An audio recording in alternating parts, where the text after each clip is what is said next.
Hi everyone, मेरा नाम है सनी और आप देख रहे हैं गोल्डन क्लासेज। तो स्वागत है आप सभी का आपके अपने यूट्यूब चैनल गोल्डन क्लासेज में। आज के इस वीडियो में हम प्रश्नावली 11.1 के क्वेश्चन नंबर 3 का रचना बनाना सीखने वाले हैं। तो चलिए वीडियो को स्टार्ट करते हैं।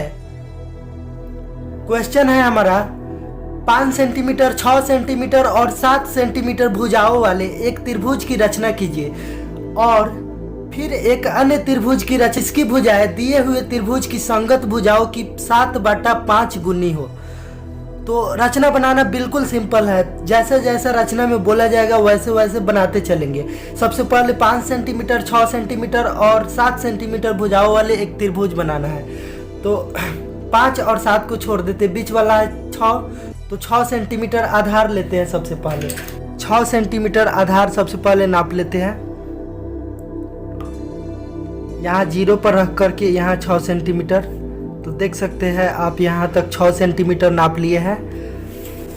फिर इस 6 सेंटीमीटर को रखकर यहाँ पर एक बार एक बिंदु और एक बार इस बिंदु पर रख करके इधर कट मारेंगे। फिर दोनों कटान बिंदुओं को मिला देंगे आपस में। चलिए हम इसे मिला देते हैं। इस बिंदु को नाम दे देते हैं बिंदु B और इसको मान लेते हैं बिंदु C। अब क्या करना है, 5 सेंटीमीटर भुजा वाले, अब क्या करना है 5 सेंटीमीटर एक ठो भुजा मापना है। तो 5 सेंटीमीटर भुजा यहाँ से माप लेते हैं। तो आप यहाँ तक देख सकते हैं, यहाँ तक 5 सेंटीमीटर हो गया। अब क्या करेंगे, 5 सेंटीमीटर भुजा को यहाँ पर B बिंदु पर रखकर यहाँ से यहाँ तक 5 सेंटीमीटर काट लेते हैं। अब हमको चाहिए बड़ी भुजा 7 सेंटीमीटर। तो चलिए यहाँ से 7 सेंटीमीटर माप लेते हैं। यहाँ तक हो गया 7 सेंटीमीटर, आप देख सकते हैं यहाँ तक 7 सेंटीमीटर। चलिए अब 7 सेंटीमीटर को बिंदु C पर रख करके ऐसे यहाँ पर काटेंगे। यह थोड़ा सा नहीं कट रहा है तो इसको चलिए आगे तक कटा देते हैं। अब ये जो कटान बिंदु है, इस कटान बिंदु को B से मिलाएंगे। तो मिला लेते हैं। चलिए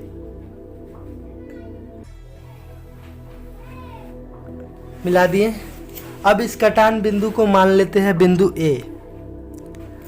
अब बिंदु A को C से मिलाएंगे।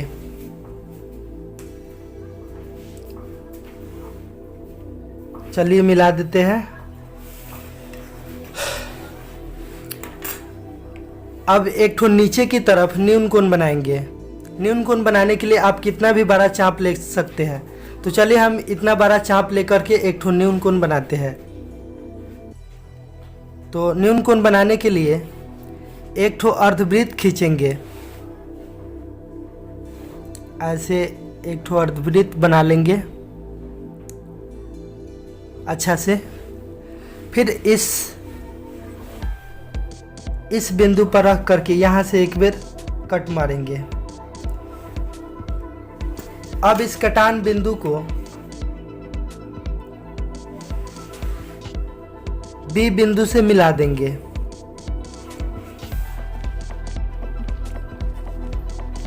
इसको मान लेते हैं X। न्यून कोण का मतलब होता है 60 डिग्री और 90 डिग्री के बीच में बना कोण।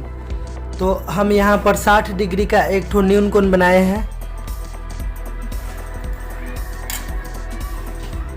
अब क्या करना है, कितना भी बड़ा चाप लेकर के, देखिए बोल रहा है क्या क्वेश्चन में, एक अन्य त्रिभुज की रचना कीजिए जिसकी भुजाएं दिए हुए त्रिभुज की संगत भुजाओं की 7/5 गुनी हो, यानी 7/5 गुनी हो।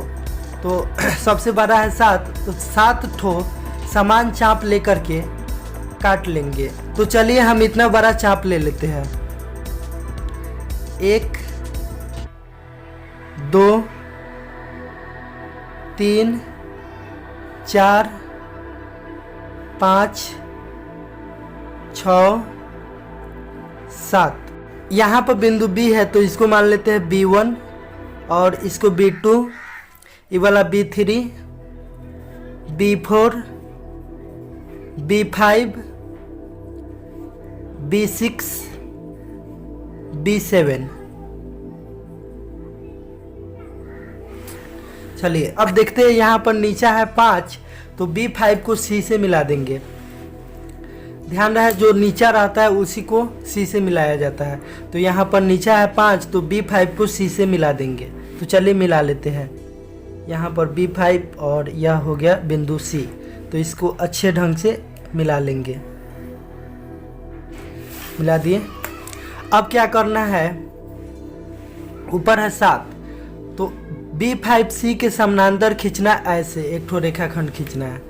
तो इसको खींचने के लिए सबसे पहले रेखाखंड को लंबा कर लेते हैं थोड़ा सा।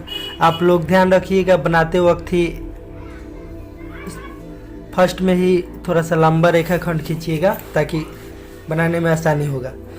तो B5C के समानांतर खींचना है B7P। तो चलिए यहाँ से खींच लेते हैं।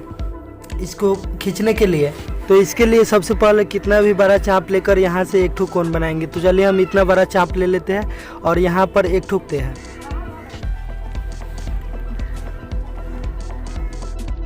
अब क्या करना है, जितना भी बड़ा चाप लेकर के कोण बनाया है उतना ही बड़ा चाप लेकर के, इतना ही लेकर के यहाँ से B7 पर रख करके एक ठो अर्धवृत्त खींचना है।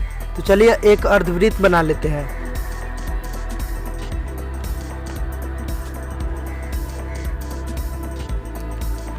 अर्धवृत्त बनाने के बाद में यहाँ से इस कोण को माप लेंगे। चलिए यहाँ तक है तो थोड़ा सा इधर। अब इस कोण को मापने के बाद में यहाँ पर एक बार ऐसे कट मारेंगे। कट मारने के बाद में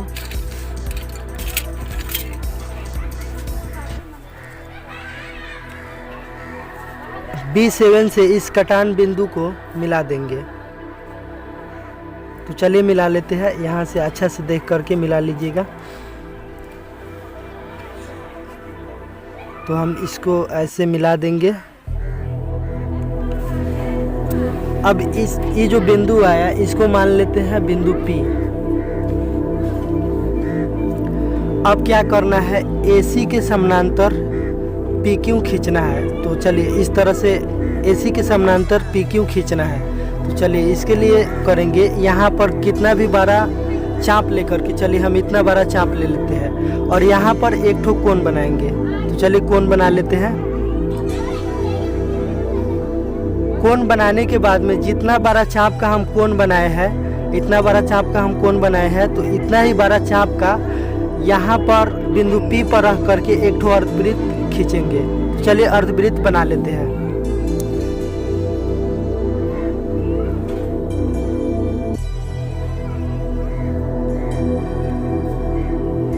अर्धवृत्त बनाने के बाद में इस कोण को माप लेंगे यहाँ से ऐसे।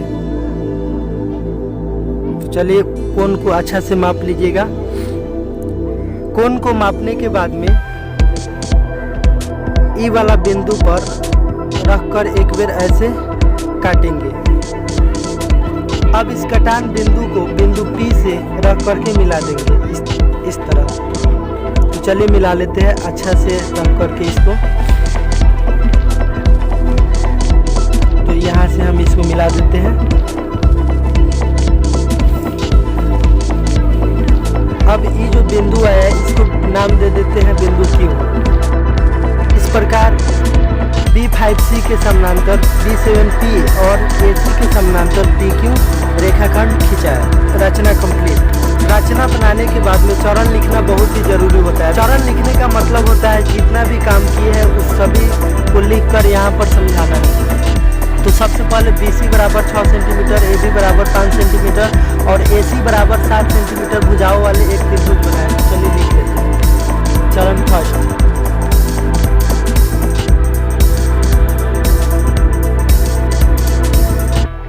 AB बराबर 5 सेंटीमीटर, BC बराबर 6 सेंटीमीटर तथा AC बराबर 7 सेंटीमीटर भुजाओं वाले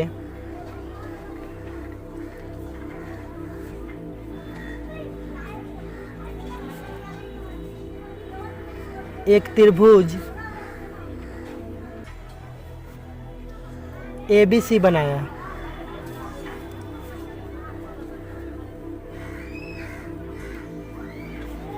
अब दूसरा काम क्या किए है, B को केंद्र मान करके नीचे की तरफ न्यून कोण बनाती हुई रेखाखंड BX खींचा। देखिए यहाँ पर न्यून कोण बनाया है और B को केंद्र मानकर न्यून बनाते हुए रेखाखंड BX खींचा। तो यही बात लिखेंगे चरण 2 में। न्यून कोण बनाती हुई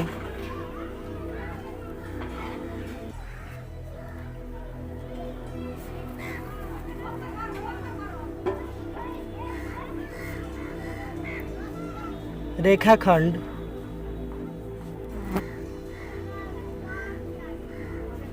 BX खींचा।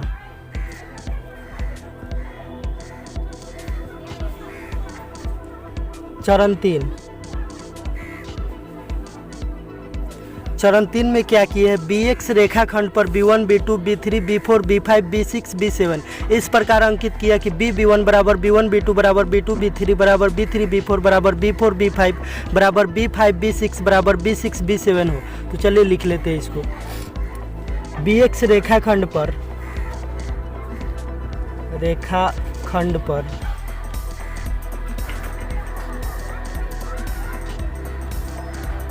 B1 B2 B3 B4 B5 B6 B7 इस प्रकार अंकित किया कि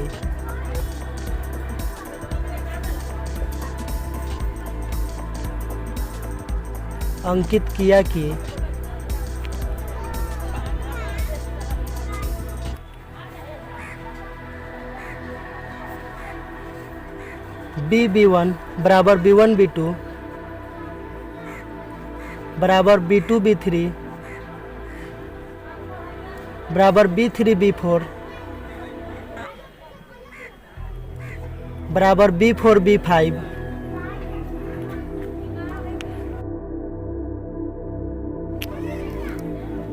बराबर B5 B6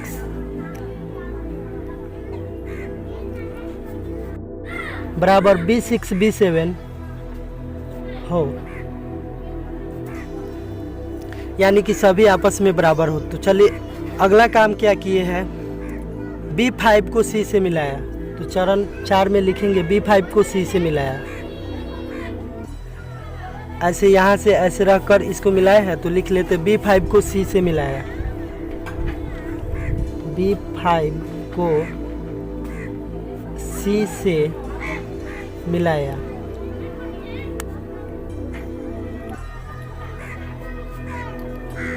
चरण 5। चरण 5 में क्या किए हैं, B5C समानांतर B7P खींचा। इसके समांतर E खींचे तो लिखेंगे B5C समानांतर B7P खींचा और AC समानांतर PQ खींचा। तो चलिए लिख लेते B5C समानांतर B7P और AC समानांतर P खींचा।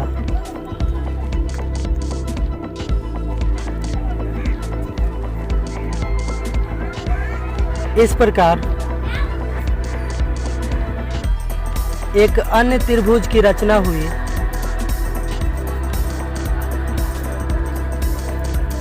एक अन्य त्रिभुज, कौन सा त्रिभुज बना है, BPQ। ये वाला त्रिभुज यहाँ से यहाँ, यहाँ से यहाँ और यहाँ से यहाँ, BPQ। एक अन्य त्रिभुज BPQ की रचना हुई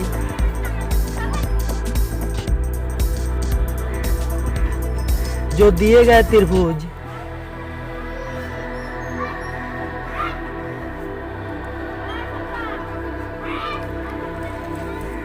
ABC जो दिए गए त्रिभुज ABC के संगत भुजाओं की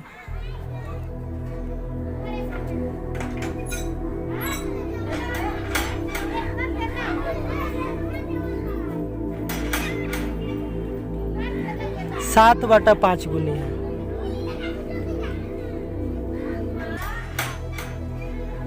सात बटा पाँच गुनी है। चरण समाप्त। तो दोस्तों एग्जाम में जितना ज़्यादा इम्पोर्टेंट होता है रचना बनाना, उतना ही ज़्यादा इम्पोर्टेंट होता है चरण लिखना। तो चरण लिखना बिल्कुल आसान है। अगर आप चरण नहीं लिखिएगा तो 5 नंबर के रचना आते हैं एक ठो एग्ज़ाम में, और यह हमारा रचना नंबर 3 है। अगर एग्ज़ाम में आप चरण नहीं लिखते हैं तो रचना अगर बना दीजिएगा, चरण नहीं लिखिएगा तो नंबर नहीं मिलेंगे। तो चरण लिखना बहुत ही ज़्यादा ज़रूरी होता है, और चरण लिखना बिल्कुल आसान है। जैसा जैसा किए हैं, जितना काम किए हैं उतना को यहाँ पर लिख करके समझाना होता है। तो चलिए एक बार और समझ लेते। सबसे पहले क्या किया है, AB बराबर 5 सेंटीमीटर, BC बराबर 6 सेंटीमीटर और AC बराबर 7 सेंटीमीटर भुजाओं वाला एक त्रिभुज ABC बनाया। तो यहाँ पर लिखेंगे AB बराबर 5 सेंटीमीटर, BC बराबर 6 सेंटीमीटर तथा AC बराबर 7 सेंटीमीटर भुजाओं वाला एक त्रिभुज ABC बनाया। दूसरा में क्या किया है, न्यून कोण बनाती हुई रेखाखंड BX खींचा। तो वही लिखे है, न्यून कोण बनाती हुई रेखाखंड BX खींचा। चरण 3 में क्या किए हैं, BX रेखाखंड पर B1, B2, B3, B4, B5, B6, B7 इस प्रकार अंकित किया कि B2 बराबर B2, B3 बराबर B3, B4 बराबर B4, B5 बराबर B6, B7 हो। तो चलिए यही लिखते हैं। तो यही यहाँ पर लिखे हैं, BX रेखाखंड पर B1, B2, B3, B4, B5, B6, B7 इस प्रकार अंकित किया कि B1 बराबर B1, B2 बराबर B2, B3 बराबर B3, B4 बराबर B4, B5 बराबर B6, B7 हो। अब चरण 4 में क्या किए हैं, B5 को C से मिलाया, ऐसे इसको मिलाया है तो वही लिखे B5 को C से मिलाया। चरण 5 में क्या किए हैं, B5C के समानांतर B5C के समानांतर B7P खींचा और AC के समानांतर PQ खींचा। तो वही बात लिखे है, B5C समानांतर B7P और AC समानांतर PQ खींचा।